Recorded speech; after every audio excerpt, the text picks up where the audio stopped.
فجر الزمان ينا مسرى الضياء ينا والطور وهو سنا شيدته وطنا فجر الزمان ينا مسرى الضياء ينا والطور وهو سنا. And by the qadr of Allah subhanahu wa ta'ala, on this day that we speak about this, the issue of the Epstein files comes up. What I highlighted shows how democracy violates the very essence of La ilaha illallah Muhammadur Rasulullah. But it's flawed in every way you look at it, because it's rooted in human desire. It's not rooted in the guidance of Allah subhanahu wa ta'ala. When it's rooted in human desire, what they condemn as immoral today may be legalized tomorrow. What they praise in one era may be denounced in the next. What's legal today may become illegal tomorrow, and the opposite, because it's man-made. Human beings are limited. They're biased. They're driven by desire. They're driven by a nafs al-ammara bis-su. They're driven by the shaitan.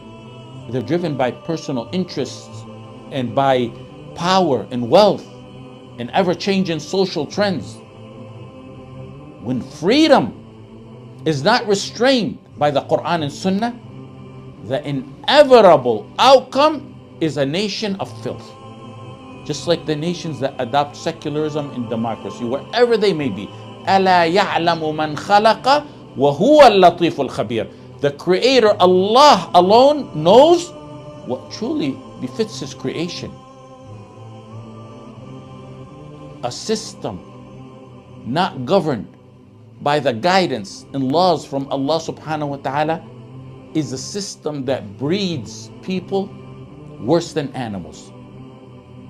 People whose desires have replaced the command of their Creator.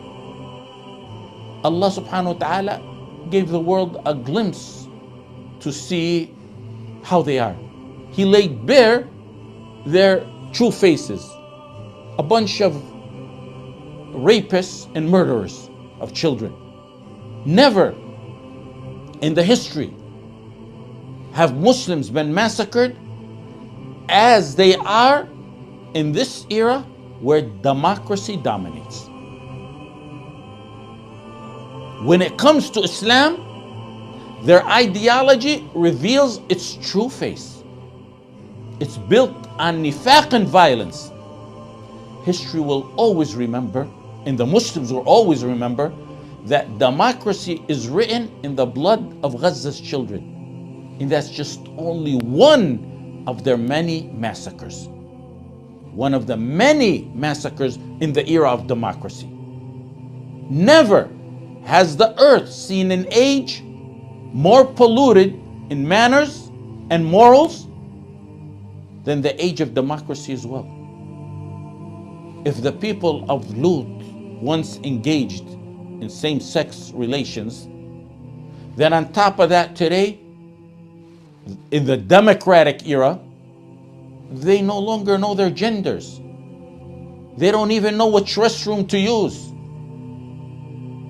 Are these people in their ideologies something the giant, noble ummah of La ilaha illallah looks up to and follows? The astonishing part isn't what the recent scandals and files reveal. That's only the tip of the iceberg.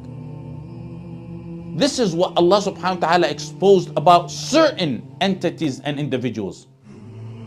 The hidden depths of their filth is far greater.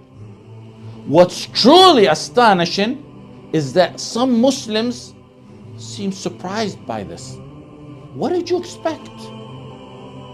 Did you think that just because he's clean shaven and wearing a suit, he's pure with his shirk and man-made laws and his desires? Have you not read the Quran?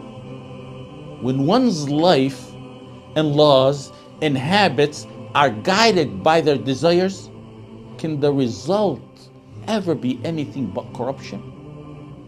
أفرأيت من اتخذ إلهه هواه وأضله الله على علم وختم على سمعه وقلبه وجعل على بصره غشاوة فمن يهديه من بعد الله. Wallahi, this is true of everyone who bows to democracy and secularism and man-made laws and desires. أفرأيت من اتخذ إلهه هواه.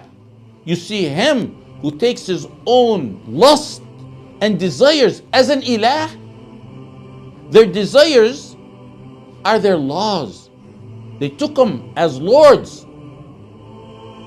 وأضله الله على علم وختم على سمعه وقلبه. Allah subhanahu wa ta'ala, knowing their condition, left them astray because they're unworthy of guidance because of what Allah knows of them. He sealed their ears and hearts and veiled their sight. Their hearts and their eyes and their ears seem human. They look human, but they're not.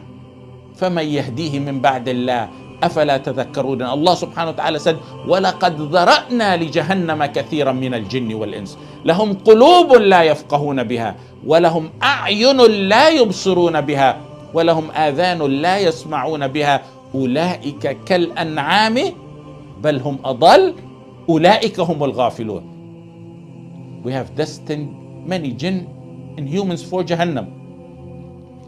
They have hearts. They have hearts. They look human. They have hearts. They don't understand with those hearts. They have eyes. They don't see with them. They have ears. They don't hear with them. They're like cattle. In fact, they're worse. They're less guided. They're heedless. How can you be surprised by their filth when Allah subhanahu wa ta'ala tells us that those driven by their desires are worse than cattle, whether in their personal lives or in their secularist systems? Worse than them are those who claim to be from this ummah. The ones from this ummah or claim to be from this ummah, yet they abandon the beautiful, perfect system of Allah subhanahu wa ta'ala for a corrupt system like theirs. Animals don't have a choice or understanding, but they still make good decisions. They try to avoid what harms them, and they try to chase what benefits them. They look for the best food. Those who live by their desires are worse than animals. They forsake what benefits them and they chase what harms them. That's why they're worse than animals. Their concern, the animal's concern, is eating, drinking, and desires. These people who think they're human beings, their concern is eating, drinking, and desires. But they can't see what benefits them and what harms them. Unlike animals. Animals follow their owner and they show loyalty to their owner. These people, the people of desire, the ones who follow their desire, the ones who take their desire as a lord, they rebel against their owner and they defy him, Allah Jalla fi'ula. Animals believe while many humans disbelieve. And that's why Allah said, أُولَٰئِكَ كَالْأَنْعَامِ بَلْ هُمْ أَضَلُّ أُولَٰئِكَ هُمُ الْغَافِلُونَ. When you witness such hatred toward the laws of Allah subhanahu wa ta'ala, when you see them rise and protest against it, when they oppose it in every way, when they want to burn the Quran, when they hate the Sharia, you're seeing the hearts of the corrupt. They're doing it because they're people who choose a life of vice. They want to be like Epstein and their president and the leaders and entities that Allah subhanahu wa ta'ala exposed. Allah subhanahu wa ta'ala wants them to embrace humanity, but they stubbornly cling to being worse than animals. So they hate the Sharia, they hate the Quran that will make them human beings, that will elevate them to the status of human beings. When freedom is separated from ubudiyyah to Allah, it becomes a gate to corruption. In Islam, freedom is disciplined. Islam frees human beings from ubudiyyah to desires and people. Islam binds one to ubudiyyah to Allah subhanahu wa ta'ala alone, and that's true freedom. Freedom without the guidance of Allah subhanahu wa ta'ala and without the limits of Allah subhanahu wa ta'ala, plunges people into immorality. It leads to a life worse than the life of the animals. This is what you see in their democratic countries, in their secularist countries, and those who blindly idolize them from the so-called Muslims. When humans legislate for themselves, they destroy their lives. They enslave themselves to their desires. Without ubudiyyah to Allah subhanahu wa ta'ala, only ubudiyyah to the shaitan, and one's desires remain. Under secularism, the fitrah is corrupted, the values are eroded, and the nafs and shaitan take over and take control. If there's one lesson for Muslims to take out of this, it's to never be ashamed of the laws of Allah subhanahu wa ta'ala, because they're guidance for mankind. Uphold it with conviction, uphold it without fear or hesitation, and be proud of it. When you see them against the Sharia of Allah or the Quran, it's because they want to be like Epstein and their president. They don't want to elevate to the status of human beings. When they say they hate the Sharia of Allah, they're basically telling you, we want to live lower than animals. We don't want the status of humanity. With this we'll conclude.